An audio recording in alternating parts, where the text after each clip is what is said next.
Hello and welcome to Elena Meets the Author. This podcast explores how authors create a world that we can escape into. Join me as we demystify the magic that keeps us turning the page. Hello and welcome to Elena Meets the Author.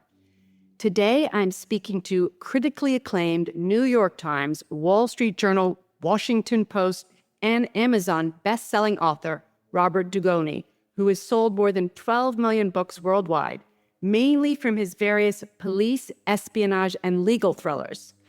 I want to talk to Robert today about his standalone, fabulous literary novel, The Extraordinary Life of Sam Hell, which came out in 2018 and has sold over 1 million copies. Newsweek called it the best book of all time. I must have been sleeping under a rock because I hadn't heard of Sam Hell, which is what I'm going to call this book, until a few months ago when I was interviewing Lisa Scully, the owner of the Locust Valley Bookstore in Long Island. Lisa told me that Locust Valley Bookstore sells about 15,000 books a year, and Sam Hell is the only book they sell with a money-back guarantee. You don't like it, you will get your $14.95 back. She says, we tell people, trust me on this one. She says, people have gone Bonko nuts for it. Men and women love it equally, and I adored this book. It grabs you right away and doesn't let go of your heartstrings until the tearful, hopeful final page. It's the story of a man looking back on his life, a coming-of-age story about a boy who is different than everyone else, and how that plays out in his relationships with his family, other people, and especially his relationship with himself. Maternal love, bullying, resilience, deep friendship, romance, humor, forgiveness, and faith all feature in this poignant, tearjerker, page-turner of a story. Robert, welcome to the show. I'm going to call you Bob from now on. I'm so glad you could make it. Thank you so much for having me. Thanks for the very kind introduction. You'll have to send me the bookstore's name. I'm going to have to write and email her. She loves, yeah, I will. So first of all, so you have been writing a lot of series. What inspired you to write a standalone literary novel? The short answer is this is the kind of book that I grew up reading. When I was in grammar school, I have older siblings, and so I was a little bit of a problem child. I popped off, and I was the kid that always had the smart commenting, et cetera. And so I was always in trouble until around the 6th grade when a very lovely, kind nun, Sister Mary Wales, decided that rather than punish me, she was going to give me more to do. She thought I was bored. So she called in my mother, who was an English teacher before she started having all of us kids. There's 10 of us in my family. And she started handing me books, The Count of Monte Cristo, The Old Man and the Sea, Of Mice and Men, The Great Gatsby, you name it. I had read all of these classics before I ever made it to high school. And I fell in love with stories. I fell in love with writing. And I fell in love with these kind of books. And I always thought this would be the kind of book that I wrote. But because of various factors that I'm sure we'll talk about, I didn't start there. I started with legal thrillers and police procedurals and things like that. You became a lawyer, right? Yeah, I graduated from Stanford University with basically a journalism and creative writing degree. And I went to work for the Los Angeles Times. And to be perfectly honest, I chickened out. I was a 21-year-old kid living in Los Angeles. I didn't know anybody down there. Working for a newspaper, I started in the downtown office of the LA Times. They sent me out to the San Gabriel Valley to learn how to write feature stories. They thought that's where my skill really was. And I was living and working with a lot of really old people. They were 40 years old and had nothing in common. And it was just, it was one of those things where I went, maybe I should go to law school and have something to fall back on. And I did. And pretty much from the moment I entered law school, I felt like this was not what I wanted to do for a living, at least not for my entire life. And then you stopped in 1999? Around that time period. I went to my partners. I was a partner. I had been there for 13 years. And I said, I'd like to take a sabbatical. And in my mind, what that meant is I'm leaving. I'm going to move to Seattle where my wife is from, and I'm going to start writing my novels. Never really fully understanding how difficult it is to get a first book published. and moved to Seattle and learned very quickly. It's not easy. And then, so your first book was published when? So the first book I wrote was called The Cyanide Canary, which was a true story of a crime that took place in Soda Springs, Idaho. I had met the environmental protection agent who prosecuted this man for this crime that injured an 18-year-old boy. And when I wrote the draft of it, I had 10 agents that wanted it. And so that was the book that came out first. And I believe that book was published in 2004, is my recollection. And then this book, I read that it took you 5 weeks to do your first draft and then 10 years to finish it. Can you tell us about that? So I always had this, like I mentioned, I always had this in the back of my mind that I wanted to write a literary type of novel. And, some things that happened on my writing path, and I kind of finally had an opportunity, but I really wasn't sure what I was going to write about. Then I went to sleep one night, and a lot of writers will talk about that. That's the subconsciousness, that the muse speaking to you when you're not really trying to attach to it. And this boy woke me up in the middle of the night, just rattling off this story about growing up in this town, Burlington, California. He's an only child, his mom and his dad. He's going to send to Catholic school. And obviously a lot of it revolved around my life and my upbringing and my going to Catholic school and all of that knowledge. But I didn't know this kid. People ask me all the time, they'll say, is this kid you? And I'll say, he's not me, but he's of me. And I got up and I went into the other room, and it was coming so quickly and so fast that I have 2 computer screens. And so while I was writing the scene, I would have 5 other scenes going in my head, and I would have to jot down notes on the other screen. Next scene, next scene, next scene, next scene, next scene. Amazing. And literally, I got it done. I got it done in 5 weeks. I was really proud of it. I thought it was just terrific. And I decided, wrongly, because every writer knows it's not writing the book, it's rewriting the book many times, usually. I sent it off to my agent, and she didn't like it, and rightfully so. But the best advice I got came from a younger agent. I have two agents at the same agency, and the younger agent said to me, Bob, I think it's a terrific story, but it's a series of vignettes. There's not a through line holding the story together. What does Sam want through all this? We see all these great scenes, but what does he want? And that's what took me 10 years. That took a long time before I really came to understand what it was that Sam wanted. And the irony of that, again, is I got up one Saturday. It was actually a Saturday afternoon, and I decided to go to church that Saturday. And I got in my car and I drove down the block, and I turned to head toward the church, and I could see the steeple of the church sticking up over the trees. And it hit me like a bolt of lightning. It's like Sam wanted to believe. He wants to believe his mother when she keeps telling him that God gave him extraordinary eyes because he's going to lead an extraordinary life. It would be so much easier if he could believe that was going to be the truth, right? Because he's going through so many trials and tribulations and struggles and pain that he just has a really hard time believing his mom when she keeps telling him that. But that's what he wants. And I literally made a U-turn. I drove back home, went into my office, closed the door, sat down at my desk, and I wrote, my mother called it God's will. I often wondered how my mother knew God's will. And off I went. And I rewrote the whole book with that thought in mind of holding that story together. And I cut and I moved and I changed things and I edited and I came up with this not new story, but I came up with, a rewrite.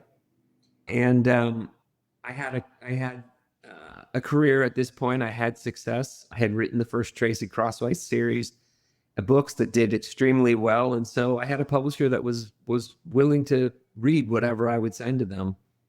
And I sent this to Gracie Doyle at Thomas and Mercer. She does mainly mysteries and thrillers. She loved it, but she said, I think it's a literary novel. I think it should go to our literary press, Lake Union. So she sent it over to Danielle Marshall, who was head of the literary press.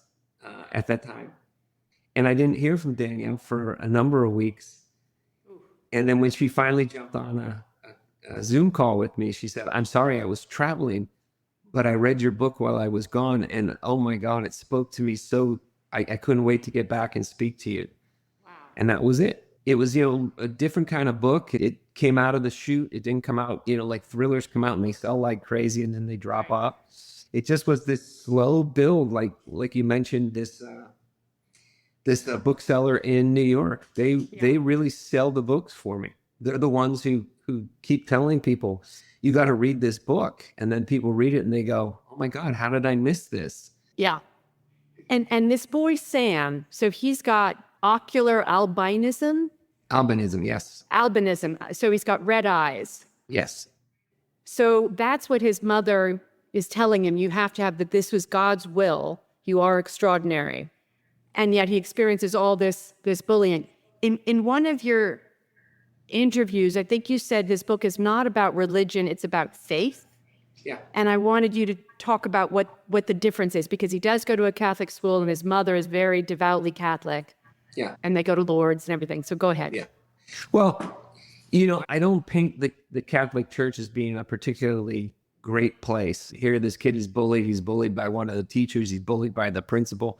There's all this stuff that goes on there. And what I always express to people is a religion is something that you participate in.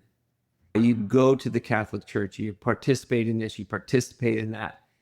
And that's an organization that's run by mostly men, right? You have men that are organized this religion. Faith is not something that you go to participate in. Faith is something that is within you, that you decide what your beliefs are going to be and what you want to believe.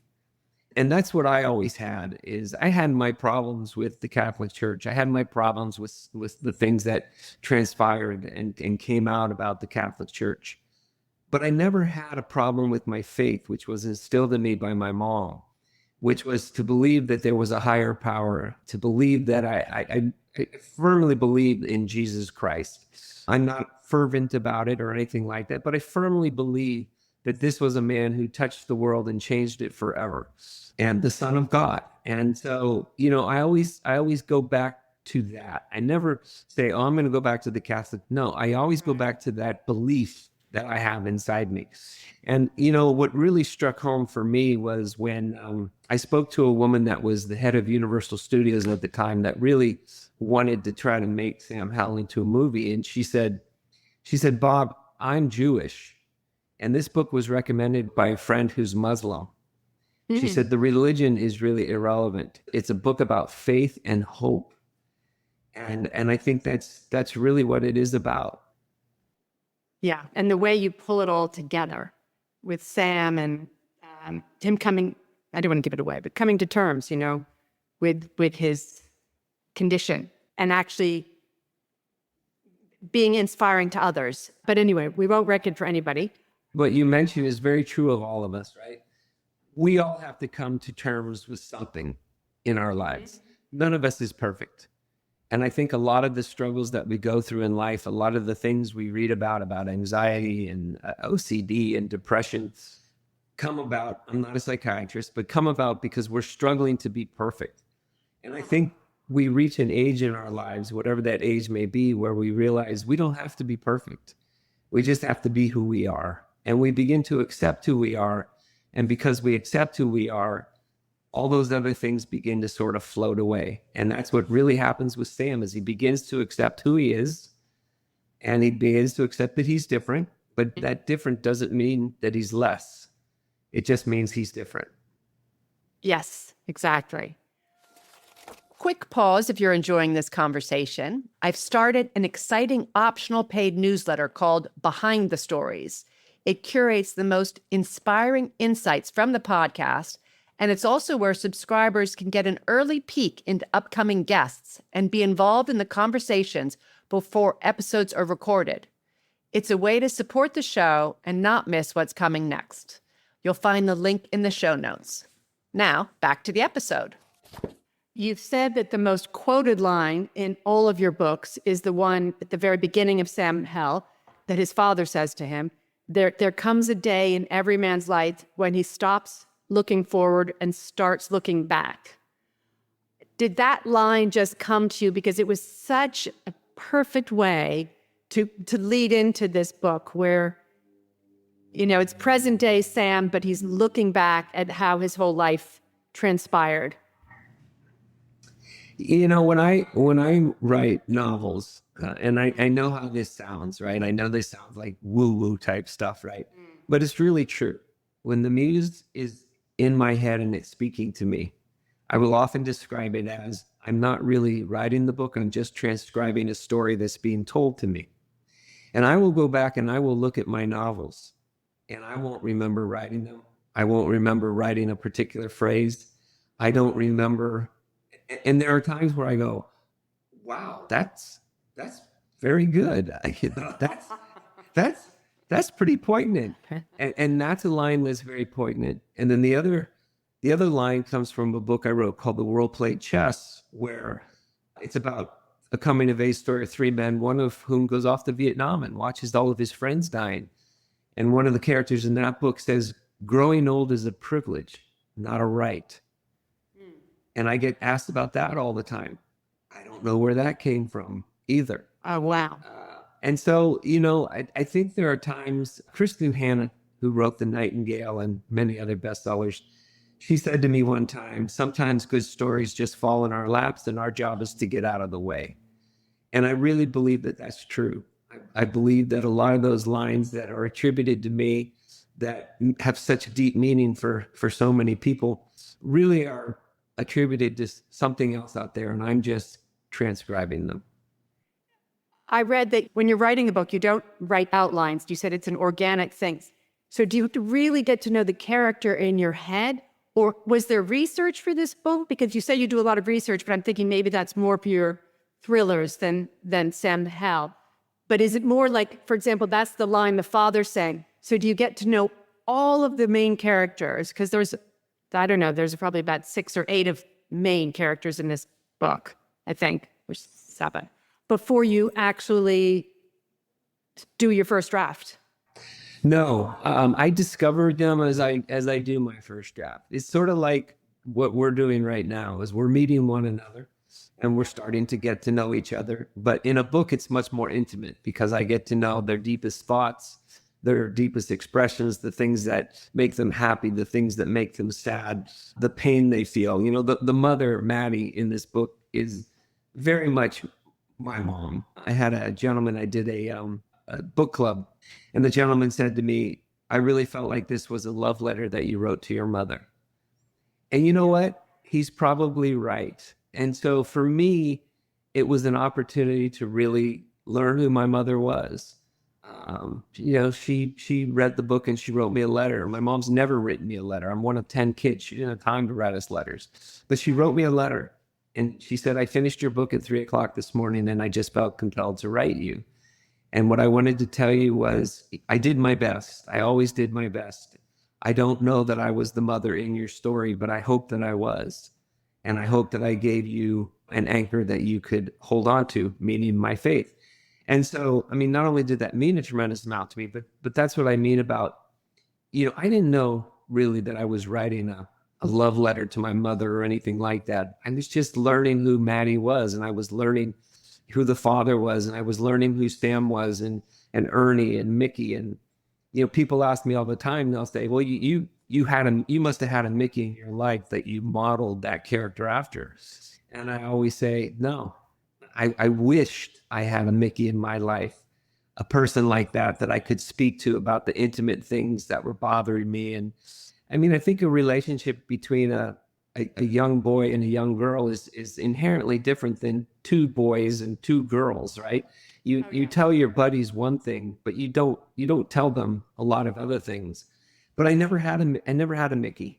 I never had. I think she was something that I always wanted, and I was able to find her in Sam Hell's story.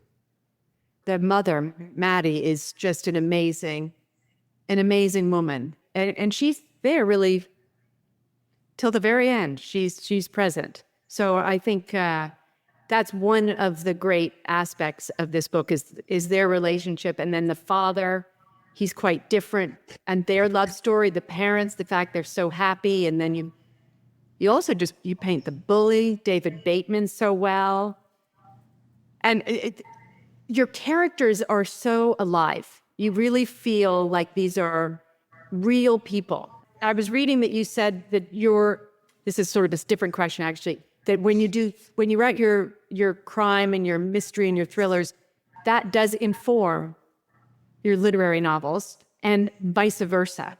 They both have an influence on one another. So the literary novels, how are they informed by all your different series that you write? Action is dialogue and dialogue is action. That was a quote that was given to me by a very talented writer on the East Coast in Falmouth, Massachusetts, named John Huff Jr. And, what he means by that is you need to keep your character moving. You need to keep your characters acting. They need to be speaking and acting to keep the flow going, to get people to continue to turn the page. If you have these long narrative paragraphs, it slows the story down. Right. And that might have been something that worked back in the 1930s and 40s and 50s. And there are some brilliant writers that wrote that way. But in this day and age, with attention spans getting shorter and shorter, people want to be entertained. And so I learned from John, writing my legal thrillers and my police procedurals, I learned to keep a story moving, even if it's a literary novel. Keep it moving, keep it going. And vice versa, what I learned from writing the literary novels is that people want to get to know your characters. They want to have a deeper understanding. Now, there are some books that people just go to the store to read on the plane, ride to Europe, and they just want a quick read and they don't really care about the characters. They just want something to entertain them. But I think for the most part, people want to get into a character. There are very few plots that haven't been written already. In every single plot has pretty much already been written. And so it's the characters that really make a story unique. And I think that's what people find in Sam, is they find a character who's unique, but also has something that resonates inside all of us, that resonates inside of them. So I really do think that the two have been symbiotic. And I also think they really improved my writing. There was a quote one time where I forget who it was. They said they called me the most literary of the thriller writers out there. And I think what they were saying was I spend more time to develop characters than maybe some other thriller writers do. Yeah.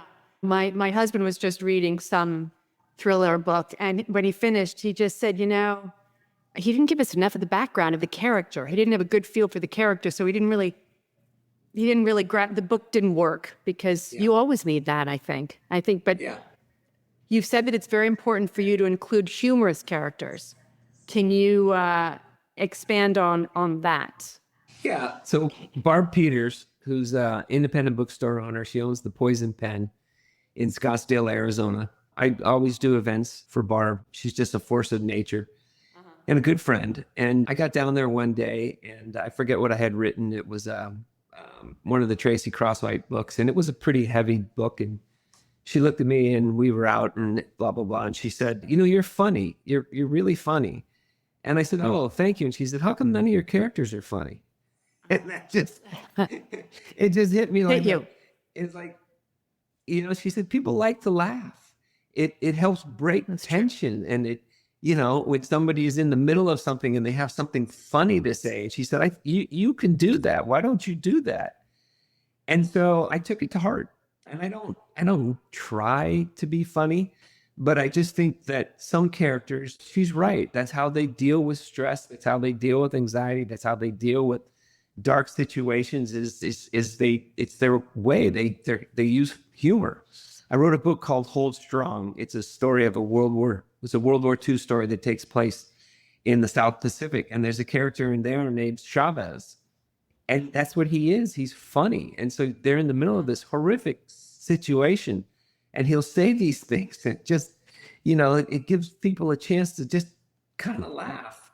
So I think readers appreciate it. Unless they're looking really for a horror story or a noir book, I think they're looking for a book that every once in a while they can laugh and, sigh and go, okay, all right, let's get back to it now. Yeah. And also it makes the character deeper, because people are funny and they do I mean, in this book, there's a lot of funny lines. There isn't any standout comedian, but a lot of them use humor, and you get a better feel for that character because it's relatable. It's what, it's a normal human response, I think. If you Yeah, I can think make you're right. I think it is. I mean, sometimes it can be very frustrating when you're mad about something, and you're talking to your kid, your child, and they say something flippant that you want to laugh, but you can't because you're trying to make a point. And then after you go in and you talk to your spouse, and you go, "Oh my God, do you know what he said?" exactly. And Yeah. it takes the weight off. So you also teach the craft of writing. Is that right? I do. Go ahead. Well, I was just going to say, you've given us one tip: keep it moving. Always keep your story moving. Are there a couple other tips that you always sort of give to your students? I always say to them, when I read your first 50 pages, one of the things that always comes out is that the writer feels compelled to put everything in those first 50 pages. What's every character wearing? What's every character's biography and background? And I always say, you have 400 pages to get this information in. Look for those moments. My joke to them is, as I say, look around the room. All of us got up this morning and all of us put on clothes. And thank God for that, right? But look around you. Not all of us are wearing the same clothes, okay? But ask yourself, when that person came into the room, did you say, oh, he's wearing blue jeans with white tennis shoes and a gray shirt. He's got his hair. No, you don't do that. So don't do that with your characters. Don't stop the story to tell us what they're wearing unless it's important. Don't stop the story to tell us where they can come from, what their favorite color is, what food they like, unless at that moment it's important. And what's important is only what the reader needs. What does the reader need at that very moment? And so for me, that's a biggie. That's one of the things that I'm always pushing. And the other thing that I don't do particularly well, and I have to work at it, is use all your senses. My books are very cinematic. People will say to me, oh man, I could really see your characters and yada, yada, yada. And I'm like, yeah, but I once wrote a scene of a couple in an Italian restaurant and there wasn't a single smell in the whole scene. So, the person that's really brilliant at that is Stephen King. When you read King's books, in every scene, you get a sense of what the person is seeing and smelling and tasting and hearing. And it just becomes much more visceral for the reader. The reader's not just having a story told to them. The reader becomes part of the story. They're in the scene with the characters and they're part of it. And I think that's just really important in today's day and age in particular, that readers feel like they're part of the scene. The only other thing I'll say to them is I'll say, ambiguity does not create mystery. It creates frustration. So when you keep information from the reader and you say, yeah, but it's part of my mystery, the reader's just frustrated. After a while, they just get frustrated. Why am I bothering with this, And so I always say, let the reader in on it. You don't create tension by creating ambiguity, right? You create frustration. If you want to create tension, let the reader know what the character wants. Let them know what they want. But then don't let the character have it. Those are the obstacles that get in the path, right? And the obstacles are what create the tension, And it's very simply, I'll say, Dorothy wants to get to Oz because she wants to get home because she thinks Aunt Em is dying. But she's got to follow the yellow brick road. And what's the first obstacle that Dorothy comes to? And nobody ever gets it. Nobody ever understands. The first obstacle. It's the fork in the road. It's the fork in the road. It's not a big deal. But if you take the wrong fork, you're not going to get there. And I said, every single person, every single father before GPS knows exactly what I'm talking about. Where do you go? What do you do? Right. So it's things like that. That's great. The other thing that I thought you could talk about is publishing, because I heard you say that writing is a creative endeavor, but as soon as you decide you want to publish the book, it becomes a business. How do you find the right publishing house that's the right fit for you, and how do you make sure your books are going to get read? I think the most important thing, first of all, is you want to find a literary agent and an editor at a publishing house that understand what you want and not just what they want. If you want to just write your memoir and have it published so your grandkids can read it someday, God love you, that's great. But if you really want a career, right? You want to be a writer, you want to have a career, that you have to have a team behind you that understands that and is willing to support you. And what that means is they believe in your writing. They believe that you are going to be successful, because it's not going to happen overnight. I think I only know 2 writers who will say, oh yeah, my first book went viral and I made a lot of money, but then they don't have anything after that. So I was very blessed when I published The Cyanide Canary, which was nonfiction, and I went back to meet my agents in New York. The very first thing that Jane Rotrosen of the Jane Rotrosen Agency, the very first thing she said to me when I walked in was, what else do you have? And then she gave me a big hug and said, we're going to make a lot of money together, kid. But Wow. We didn't, not right away.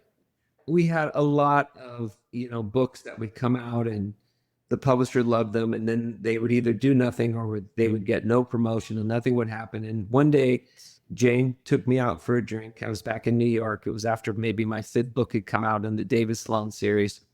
And I was let go. My publisher let me go. She let you go. She let me go. The publisher let me go. But Jane took me out to lunch, my agent. Oh. My agent was really Meg Ruley. Jane owns the agency. Meg Ruley is my agent. But Jane said, can I take you out for a drink? And I said, yes. And we went out for a drink, and Jane sat down and she said, listen to me. Listen to me. I want you to listen to me. She said, you are going to be successful. It's going to happen for you. We've had writers that this happens to. They go up, they go down, they sell, they don't sell. She said, everything that could have happened in your career has happened to you. You've lost an agent, you've lost, and everything. It's bad luck, but you stay with it and you don't change. You stay with it and you're going to be successful. She had that kind of faith in me, more faith in me than I had in myself, really. That was your agent. That's my agent. Yeah, my agency. And it just gave me great confidence that they really did have my back. They really did have my back. And whether I was earning them 25 cents an hour or earning them $200 an hour, didn't matter to them. They had my back. And I think that's the most important thing. And, there was a lot of pushback at the time that I was let go by a publisher, and I was trying to find a home for Tracy Crosswhite, the first book, My Sister's Grave. And all the big 5 publishers in New York were rejecting me because they were looking at my numbers and I hadn't sold. And I hadn't sold for a lot of reasons, but that doesn't matter to them, right? And so Amazon Publishing asked to have lunch with me. And that was sort of a big, back then it's like, you go to Amazon Publishing, you are persona non grata, forget it. And I went to lunch with them. There was 12 people at the table, 12. Wow. And they started telling me things I had never heard before. And I walked out of that meeting. I was the oldest person there by probably 20 years. And I called my agent, Meg Ruley, and I said, Meg, it was like I was at a startup company. And I said, they just were so excited and so energetic and so into it. I said, this is where I want to be. I don't care what advance they give me. I want to be someplace where these people have this kind of belief and trust and faith in me, the same belief and trust and faith that you guys have in me. This is what I want. And they knew exactly how to sell your book. They did. I work with Gracie Doyle now, primarily, and she just, she gets me. She understands me. She understands my writing. She understands what I want. Right. Even though she keeps getting promoted higher up the ladder, she stays with me. She continues to edit my books, my novels. She is a big part of my team. So I always tell people, if you want to be a writer, if you want it to be a career, don't just think about getting that first book published. How interested are these people in who you are and what you want to do? What are your goals? Do they understand your goals? That's a good lesson. And so it was, in a way, maybe a blessing that the first publishing house let you go, because then you were able to really believe in yourself. And how many books have you written? I've written 30 now. And 30. every book that I've written with Amazon Publishing has become a bestseller. Wow. And I give a lot of credit. I give a lot of credit to them for that. Right. It's not only that they have the ability to sell and they know what to do. It's that they really push my stuff. They really work for me. As I said before, it's a team effort. Right. And I feel like I'm part of a team. I have a whole way of, my book doesn't go out until I feel like everybody that's had it, everybody that needs to see it has seen it and has commented on it. And I really welcome the editing process. I welcome it openly, Nice. Tell me Yeah. now, let what works, what doesn't work, And I just think that's so important to have a team and to be open to that concept that it's not, you're not just sitting in a room by yourself, which most writers, that's what we do. Right. That there's a team out there that's going to help you if you let them. You have to let them do their jobs. If you have a copy editor, right, that person has a job. And I know so many writers that push back against that stuff. I don't want to make those changes. I'm not going to do that. I need it. And I'm just very open about letting people do their job. And it's worked for me. Fantastic. And I guess my last question is, might there be another standalone literary novel coming from you? I sure hope so. Are the ideas percolating? Not yet. Not yet. Okay. There's Sam Hell and The World Played Chess and A Killing on the Hill, which was a historical, Hold Strong, which was a World War II, which is very literary. So what I always say this, I think literary novels come from those epiphanies that we all have in our lives. We don't know that they're an epiphany while we're going through it. But as we get older, we look back on our life and we say, wow, that summer when I graduated high school and went to work with those 2 Vietnam veterans, that was really a poignant moment in my life. That changed my life. It changed the way I saw things, thought about things. It's probably the first time I ever really thought, man, I could die. I mean, yeah, I'm young, but young people die too. And so I think it's those poignant moments that we have that we look back on and we go, that's something that every man and woman goes through in their life. Knock on wood, I've been very blessed to be married for 33 years to a wonderful, fantastic woman. Congratulations. So I'm not going to probably write a story about divorce or anything like that. But I have thought, what's wrong with writing a story about a really solid marriage?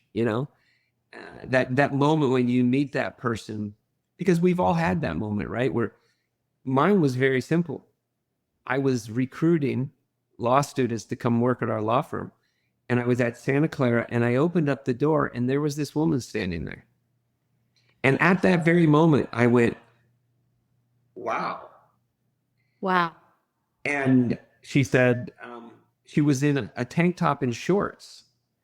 And she said, I was at the pool and I just got told they moved all of our meetings up and I didn't want to miss our meeting. So I didn't get a chance to go home and get changed.